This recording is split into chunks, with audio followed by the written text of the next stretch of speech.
Seja bem-vindo agora ao último bloco do UFSC Entrevista, que hoje está falando sobre educação tecnológica com o professor Walter Antônio Basso. Professor, o professor Walter ele desenvolve também umas alternativas de levar para as pessoas, para o meio acadêmico, para os estudantes, essas discussões que ele faz nesse núcleo de estudos. O professor comentou comigo antes de um livro de crônicas com uma linguagem diferenciada. Qual é essa proposta? Bom, eu me esqueci antes, seria interessante que vocês colocassem ali o nosso site, www.nepet.ufsc.br. N-E-P-E-T. Isso, .ufsc.br. Porque aí nesse site existem várias e muitas publicações de artigos, crônicas, notícias, a gente seleciona vídeos, tudo do YouTube, etc. Mas são selecionamentos de materiais para as pessoas trabalharem em cima disso. Então, no nosso núcleo, nós produzimos muitos livros, alguns didáticos e outros não didáticos. Por exemplo, esse livro aqui, Introdução à Engenharia, esse livro foi publicado a sua primeira edição em 1988. De lá para cá, acho que foram de 20 a 30 edições. Só que, como nós remodelamos todo o livro, e esse aqui inaugurou agora a nova série didática, que por sinal ficou muito bonitinha, né? Uhum. E nós temos a quarta edição, que nesse livro aqui a gente já tenta fazer alguma coisa opcional a esse hard da engenharia, né? Conversando sobre algumas questões, ferramentas da engenharia, o que é projeto, o que é otimização, modelos de simulação, ferramentas da engenharia mesmo, mas com enfoque também voltado à questão sociológica, né? Não simplificando, mas não, absolutamente, absolutamente. Dando um outro viés, uma outra forma de abordagem. E junto com esse trabalho de introdução à engenharia, nós fizemos esse livro aqui. Para essa? Isso. A gente chamou da Nota aí, mas são pequenas crônicas sobre situações que acontecem na vida universitária. Uhum. E teve uma aceitação muito interessante, porque o professor Teixeira tem muita, muita inspiração para esse tipo de escrita. E a gente tentou trazer esse livro exatamente para quando o menino ou a menina entre na universidade. Então não é só para engenharia, não, para qualquer área. Onde a gente fala sobre questões sobre a leitura, sobre o que é a vida universitária, esse monstro sagrado que é a universidade. Temos, inclusive, algumas crônicas que a primeira reprovação a gente nunca esquece, professor 1, aluno 0. São questões brincalhonas, entre aspas, mas muito sérias. Mas reais, né? Isso, que a gente mais ou menos escreveu para complementar o primeiro capítulo do livro Introdução à Engenharia, mas que absolutamente serve para todas as...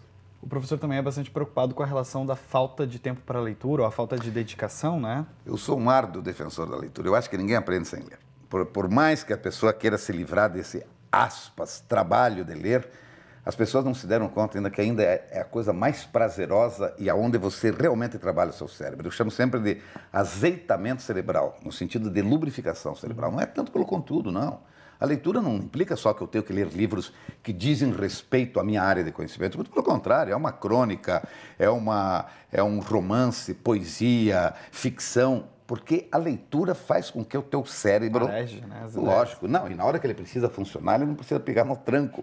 Ele já tem um costume da reflexão, entende? E a leitura me parece que é muito importante em relação a isso. Por isso que também nesse site do NEPET, que eu te falei ali, a gente tem resenhas ou dicas de no mínimo uns 100 livros que têm a ver com a educação tecnológica, de autores que trazem a questão com muito mais lucidez do que eu estou falando aqui. Então, o meu apelo sempre para meus alunos é o seguinte, aliás, eles me chamam de chato, até com razão, né? Leiam, leiam e leiam. Quando não tiver o que fazer, leiam para aproveitar o tempo, porque não existe fonte maior de aprendizado do que a leitura. E você de cara sabe, quando você entra numa sala de aula, quem é a pessoa leitora e quem não é. Pelo comportamento frente a um problema, inclusive de engenharia, né? Porque as pessoas acham, não, para fazer engenharia tem que ser... Claro, isso é condição sine qua non, saber matemática, física, química, né? Mas aquele cara que tem a leitura, que conhece, são fontes que o cara vai encontrar para resolver problemas. Consegue melhor enxergar, né, o problema. Perfeito, e fazer as ligações. Sem dúvida nenhuma. Inclusive, não é outro livro. Esse livro aqui, na realidade nós temos uns 10 livros. Eu trouxe só esses 4 aqui, que são os que foram produzidos a partir de 2010. Esse livro aqui, que está saindo a 4ª edição, agora falta, talvez um mês ele já esteja na praça, é um livro onde eu falo realmente sobre essas questões. Ciência, tecnologia e sociedade e o contexto da educação tecnológica. Onde essas reflexões que eu estou fazendo com você aqui, rapidamente, eu aprofundo um pouco mais, né? Ele foi escrito lá no ano 2000 e eu não ia refazê-lo, mas em 2010 eu acabei fazendo a 2ª edição, em 2011 a 3ª, e agora está saindo a 4ª, porque, e o que me deixa muito feliz é que as pessoas independente do conteúdo, se é bom ou não estou entrando nesse mérito da questão, mas as pessoas estão se preocupando com esse tipo de argumentação. Isso me deixa feliz em ver que a educação tecnológica não está mais só sendo a técnica pela técnica. Está sendo algo tão pontual como a que a gente vê um pouco nas escolas técnicas, né, que está sendo passado por cima. Ou até às vezes, a gente falou sobre já a questão didática, mas que às vezes também existe um problema na falta de conversa, né? Na falta de jeito de explicar para o aluno que já vem com deficiência, claro, em como compreender esse aluno, como contextualizar para ele esse Veja, só para encerrar a questão dos livros, esse livro aqui, por exemplo, que é o mote da nossa conversa hoje, Educação Tecnológica, a professora Gil, que é minha esposa, inclusive, ela trabalha na UDESC e ela está no nosso grupo como uma estudiosa também de assuntos. Veja, ela trabalha na parte de literatura. Imagina só, de repente, ver a questão tecnológica e dizer, meu Deus, o que é isso? Meu Deus, aqui tem alguns capítulos em que ela foi o carro-chefe, né, na escrita, onde ela nos ajuda a nos aproximarmos do entendimento da área humana. E é esse tipo, e da mesma forma como ela vem a verificar que para você também trabalhar ou conversar sobre educação tecnológica, não basta você ficar só dizendo, porque você tem que entender um pouco de tecnologia. Não é como é que funciona os transistores, seja lá o que for de uma televisão, mas é o que a televisão interfere na vida social. Então, eu reputo esse livro como um livro bastante interessante, inclusive te recomendo a leitura, porque ele exatamente traz essas questões interdisciplinares, ou seja, educação tecnológica, tirotecnológica. Estamos falando aqui em educação. E que uma coisa também não é melhor ou pior do que a outra, tipo, áreas humanas, áreas de tecnologia, áreas exatas, mas que elas têm que se conversar e se complementar. Essa é a discussão principal. Tem um livro de 1953 de um autor chamado Snow, onde ele trabalha exatamente essas questões, as duas culturas que ele chama. Enquanto existir, como na universidade coincidentemente existe um rio, e lá não é mais muito rio, né? Está um pouco poluído, onde você tem a área humana e a área tecnológica, parece que existe um divisor não só físico, mas um divisor intelectual. Isso é perigosíssimo.